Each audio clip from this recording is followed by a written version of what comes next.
Ok, bueno, buenas tardes. El día de hoy vamos a hablar acerca de los focos auscultativos y de lo que realizamos en la segunda estación de la PLA, en la cual realizamos auscultación y pudimos observar las ondas y cómo ellas se podrían reflejar mediante un electrocardiograma. Les voy a hablar acerca del foco auscultativo aórtico y pulmonar. El aórtico lo podemos encontrar al lado derecho y lo encontramos en el segundo espacio intercostal. En cambio, el pulmonar está en su lado izquierdo, igualmente se encuentra en el segundo espacio intercostal.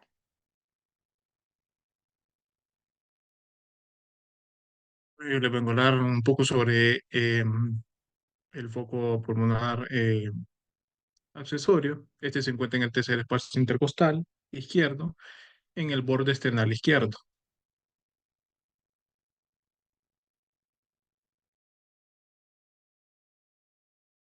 Bien, también encontraremos un punto muy importante. En la auscultación encontramos el foco tricúspide, el cual se ubica el lado izquierdo en el espacio intercostal entre el 4 y el 5 espacio intercostal. Y este es uno de los principales espacios porque aquí es donde empieza el ciclo de las pulsaciones de nuestro corazón.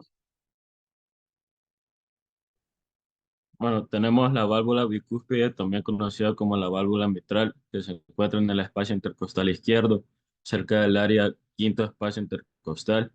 Este espacio está en la región del corazón, donde se puede escuchar con mayor claridad el sonido asociado con el cierre de la válvula mitral.